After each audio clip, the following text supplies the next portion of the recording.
खेलाओ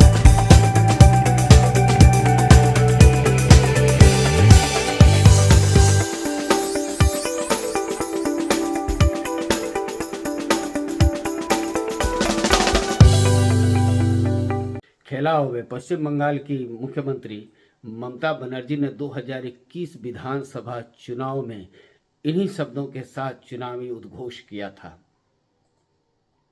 Bharatiya Janata party की तरफ से प्रधानमंत्री नरेंद्र मोदी, गृह मंत्री अमित शाह के साथ साथ कई आला नेताओं ने चुनावी रैलियां निकाली।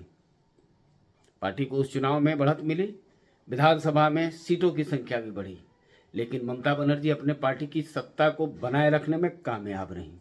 खेला हो गया। अब 2024 में एक बार फिर से तृणमूल कांग्रेस और भारतीय जनता पार्टी, या कहें मुख्यमंत्री ममता बनर्जी और प्रधानमंत्री नरेंद्र मोदी एक बार फिर आमने सामने होंगे। अब क्या होगा, आइए इस पर चर्चा करते हैं। नमस्कार, मैं Shivanand Shukla English daily vision watch के यूट्यूब चैनल में आपका स्वागत करता हूं। विजन वॉच में एजेंसी के हवाले से छपी खबर में बताया गया है कि पश्चिम बंगाल की सरकार ने एक निर्णय लिया है कि एक बजट सेशन में एक बिल लाकर सरना और सारी जो आदिवासी समाज से संबंधित है उसको अलग धर्म के रूप में पहचान देने का काम करेगी।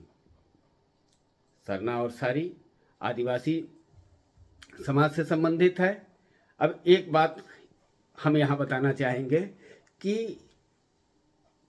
हालांकि झारखंड में भी सरना कोड के लिए स्पेशल सेशन असेंबली का बुलाकर पास किया गया था और केंद्र सरकार को भेजा गया था, लेकिन वेस्ट बंगाल में दो सरना और सारी दोनों को अलग धर्म के रूप में जो पहचान देने की बात की जा रही है उसको कहीं ना कहीं 2024 में होने वाले लोकसभा चुनाव से जोड़कर देखा जा रहा है, क्योंकि इसके पृष्ठभूमि 2019 के लोकसभा चुनाव और 2021 के विधानसभा चुनाव से जोड़कर देखा जा रहा है। यहाँ मैं बता दूं कि 2019 लोकसभा चुनाव में भारतीय जनता पार्टी 42 में से 18 सीटों पर जीत गई थी, जो मैक्सिमम ट्राइबल डोमिनेटेड एरिया के सीट थे, भारतीय जनता पार्टी जीती। अब एक चीज गौर करने की है, 2009 में भारतीय जनता पार्टी की केवल एक सीट थी वेस्ट बंगाल में, वहीं 2014 के चुनाव में पार्टी के पास केवल 2 सीट रही।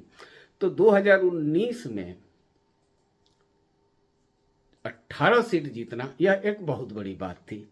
तो स्पष्ट रूप से बताया गया कि जो ट्राइबल आदिवासी समाज का वोट था वो भारतीय जनता पार्टी को अधिक से अधिक गया।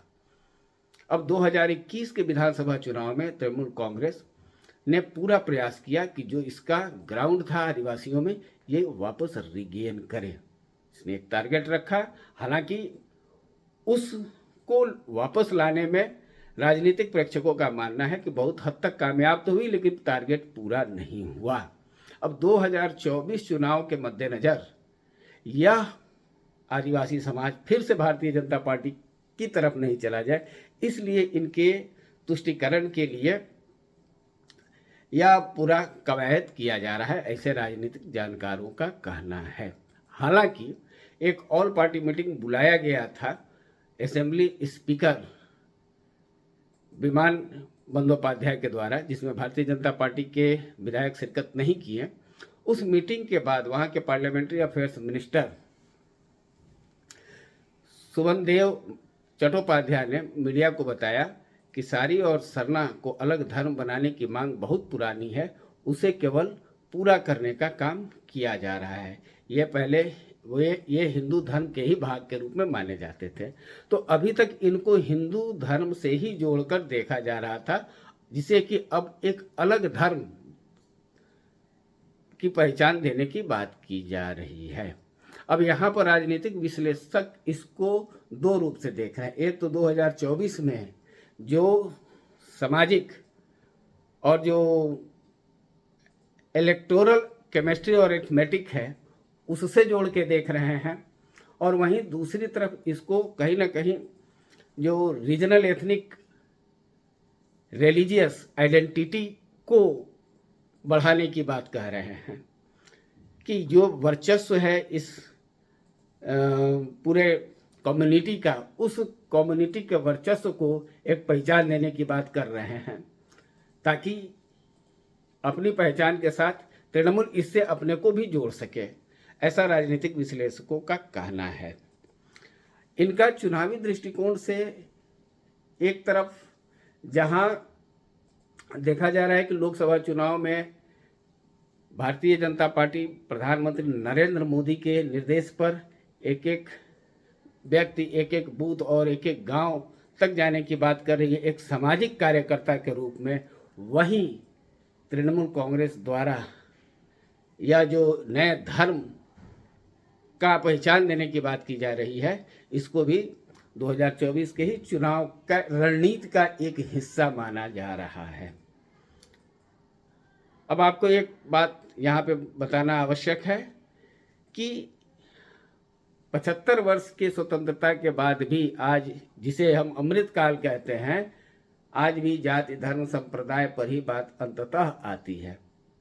अगर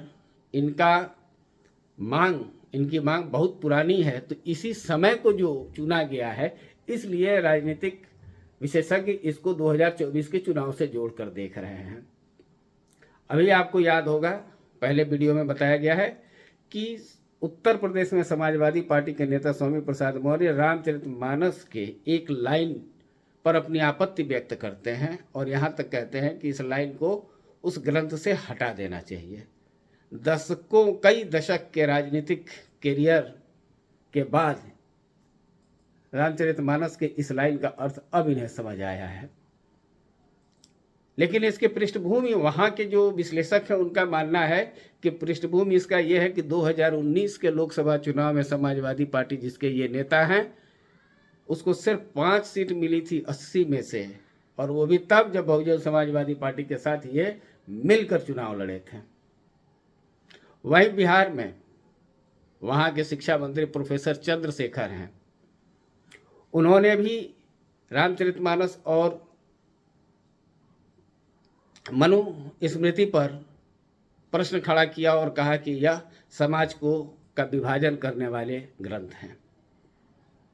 उनके इस बात को भी राजनीतिक पृष्ठभूमि में देखा गया और 2019 के ही लोकसभा चुनाव के पृष्ठभूमि पर देखा गया। 2019 के लोकसभा चुनाव में 40 में से उनकी पार्टी आरजेडी को एक भी सीट नहीं मिली। तो ये सारी कवायद जो जाति समाज धर्म की हो रही है, इस सबको कहीं ना कहीं 2024 के ही चुनाव से जोड़कर देखा जा रहा है, क्योंकि जो टाइमिंग है, राजनीति में टाइमिंग महत्वपूर्ण होता है और इसलिए इन सारी चीज़ों को एक ही जगह जोड़ा जा रहा है। आने वाले दिनों में 2024 के चुनाव से जुड़ी और क्या नई बातें आती हैं, वो हम आपके सामने लेकर फिर से उपस्थित होंगे। तब तक के लिए धन्यवाद, नमस्कार।